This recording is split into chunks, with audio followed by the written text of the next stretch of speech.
All right, let's travel back in time. We're heading to ancient Mecca. And this isn't just a history lesson, this is a story about a community under immense pressure.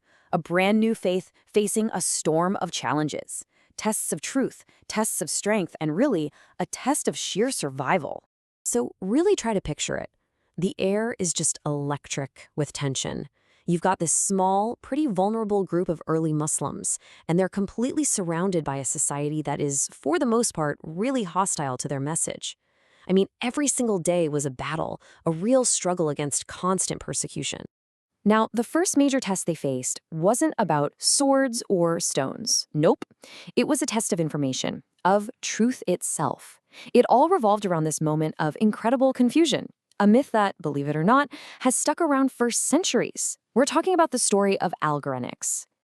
Okay, so zoom in on this one scene. The prophet is near the Kaaba, the most sacred spot in the city, and he's reciting new verses.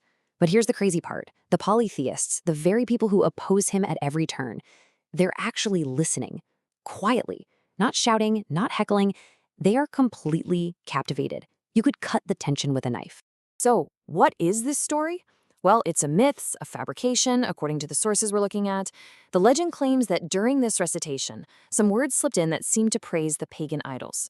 And this caused this unbelievable scene where everyone, Muslims and polytheists alike, bowed down together.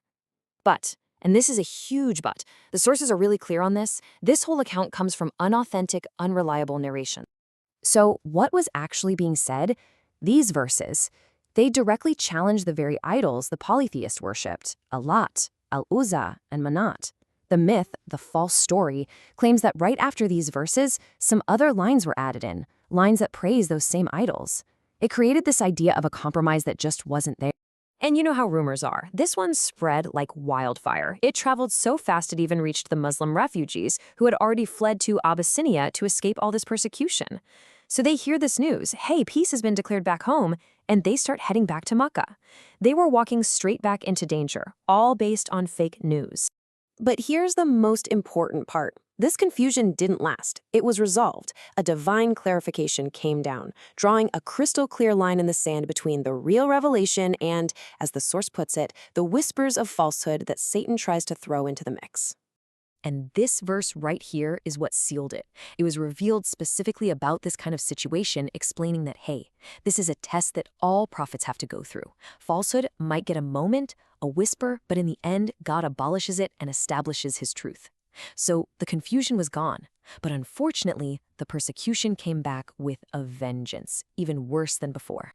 So, facing all of this, spiritual confusion, physical threats, you'd think the community would crumble, right? But something totally remarkable happened instead.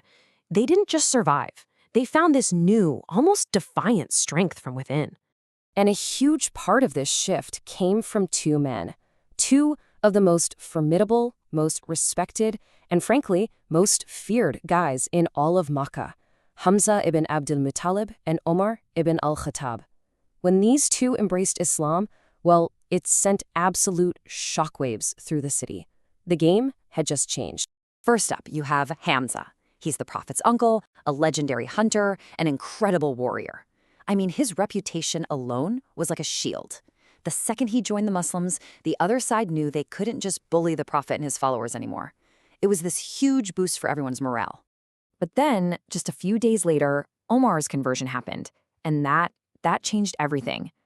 See, up until that moment, all their worship was secret, hidden away in private homes. But with Omar on their side, they walked right out into the open.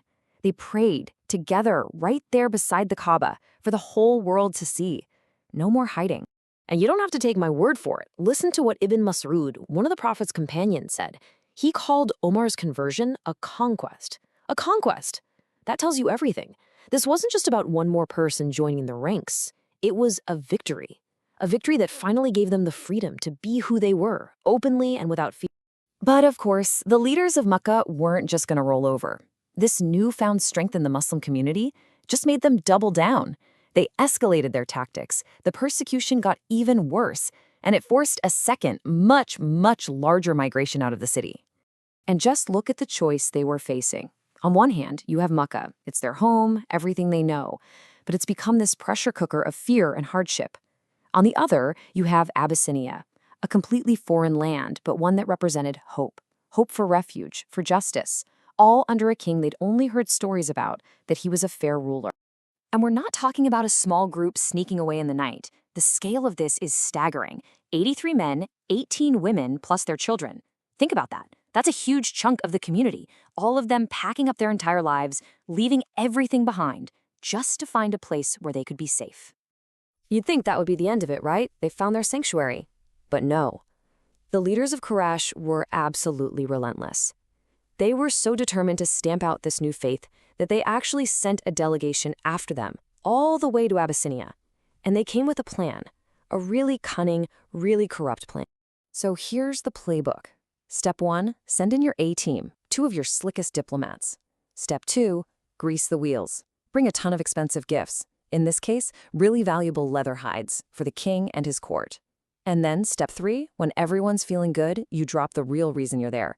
Give us back our people. Don't even talk to them, just hand them over. And their argument was pretty slick, you have to admit. They tried to frame it as a simple family matter. They basically said to the king, look, these people left our religion, but they didn't join yours either. They made up some new thing. We're their elders, their people, we know how to handle them. Just let us take care of our own business. This is where it all comes to a head. The whole plan hinged on the king being greedy or indifferent. But King An-Najaashee, he was a man of real integrity. Sure, he accepted the diplomatic gifts, but he wasn't about to be bribed. He wasn't going to buy their one-sided story. He said, no way. I won't condemn anyone without hearing from them myself. And he summoned the Muslims to his court.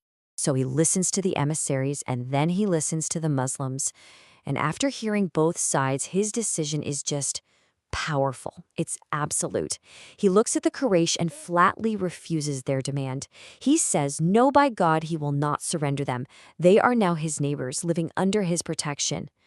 Just like that, integrity won, justice shut down corruption. So when you step back and look at this whole chapter, a few really powerful ideas just pop out, don't they? First, truth has a way of coming out. It can get messy, it can be obscured by rumors, but eventually it gets clarified and defended. Second, real strength, it's not just about one tough guy. It's about the conviction of a whole community standing together. And finally, justice doesn't just happen. It requires people in power, leaders, who choose to do the right thing, who choose integrity over a quick bribe. And that really leaves us with something to think about, doesn't it? I mean, this all happened 1,400 years ago, but the challenges, they feel incredibly modern. It really makes you ask yourself, in our world today, with misinformation spreading at the speed of light, how do we find that same clarity? Where do we get the courage and the integrity to stand up and defend what is true?